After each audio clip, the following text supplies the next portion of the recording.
Today, we're diving into a really tough subject, the homelessness crisis we're seeing up and down the U.S. West Coast. But then we're going to pivot and look at a totally different vision for a society, one that's drawn from places like Scandinavia. What we want to do is really explore the deep philosophical line that connects these two very different worlds. You can almost hear the exhaustion in this quote from a business owner in Venice, California.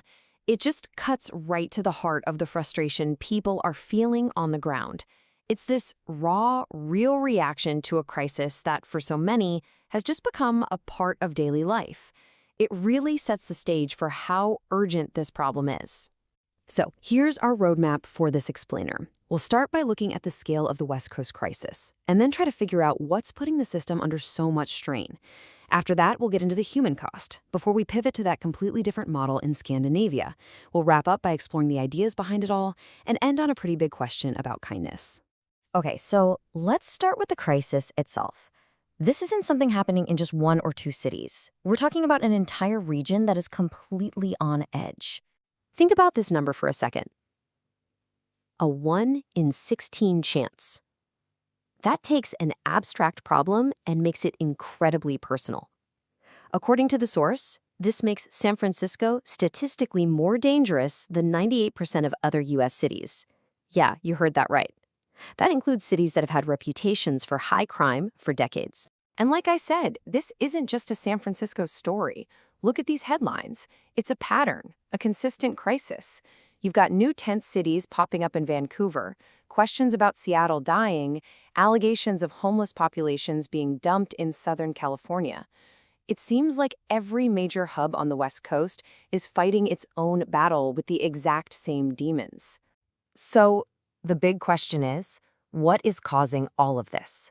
The sources we're looking at point to a system that's just buckling under the pressure, a real perfect storm of interconnected problems. One of the most shocking drivers that the source identifies is the rise of a brand new kind of methamphetamine.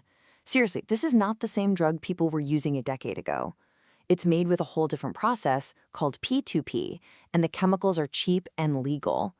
That has completely changed the game, making production almost limitless, and the consequences for users, they're tragic. And this is where things get truly terrifying. Look at the difference. The old meth was awful, but it often destroyed people over a period of years. This new PTP meth, the source describes it as causing instantaneous psychosis. The timeline has just collapsed. A journey into homelessness that might have taken someone a decade can now happen in less than a year. It's a public health emergency on a whole different level. But look, it is not just about drugs, not by a long shot. The sources are crystal clear that the #1 driver of homelessness is the simple lack of affordable housing. I mean, look at that Seattle apartment price. It more than doubled. Layer on top of that these massive spikes in homelessness tied to substance abuse and mental illness, and then you have an economy where someone would need to work almost 5 full-time minimum wage jobs just to afford a basic apartment. The math just doesn't work. It's an impossible situation.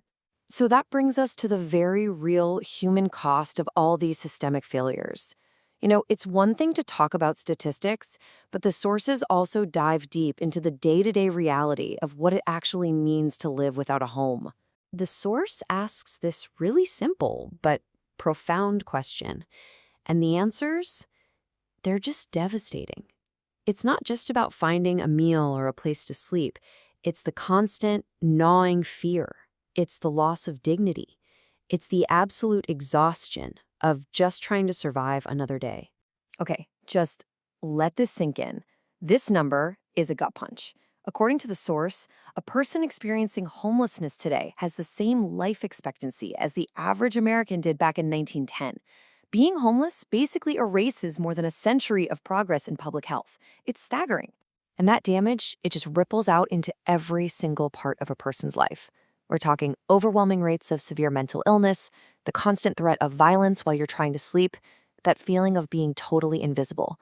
And think about the kids falling behind in school, with 1 out of every 30 children in America experiencing homelessness every year.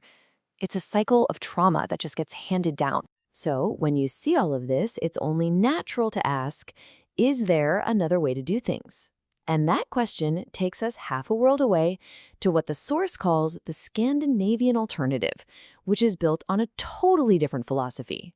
The numbers here, they really speak for themselves, don't they? The rate of homelessness in the US is more than double what you see in Finland and Norway. And the source argues this is no accident. This is the direct result of deliberate, long-term policy choices. And this is the core of that different philosophy. This is actually a provision from the Norwegian Constitution. In the US, housing is so often treated like a commodity, an investment.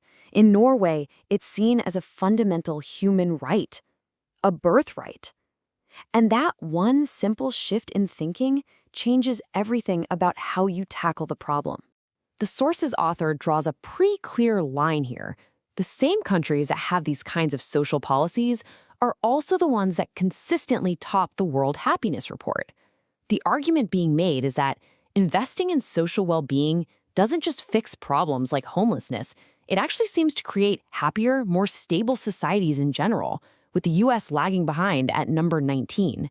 And this whole philosophy, it goes way beyond just housing.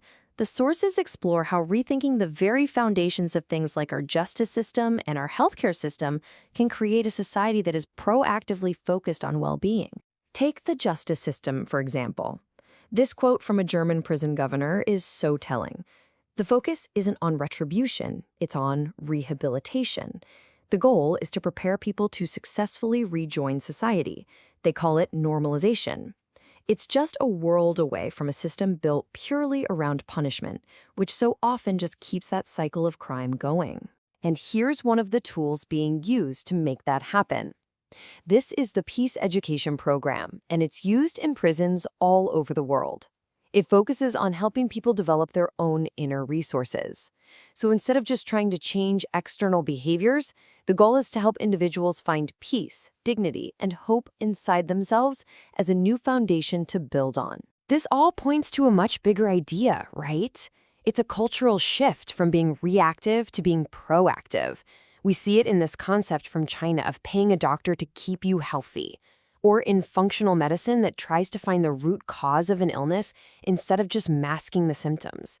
Even in government, with New Zealand literally making national well-being the main goal of its budget over GDP. The whole focus is on preventing problems before they ever start. So all of this, all these different policies and ideas, it all brings us to the final section and what feels like the core argument that's woven through all of the source material. It's not just about programs or policies, it's about the fundamental value that's driving them. And this is it. This is the ultimate question the source material leaves us with. After all the data, all the analysis, all the policy comparisons, it suggests that maybe the real deciding factor is just kindness. It proposes that without this value at the very core of a society, even the best laid plans are bound to fail. And it leaves us to wonder, what would our own society look like if kindness was the one guiding principle?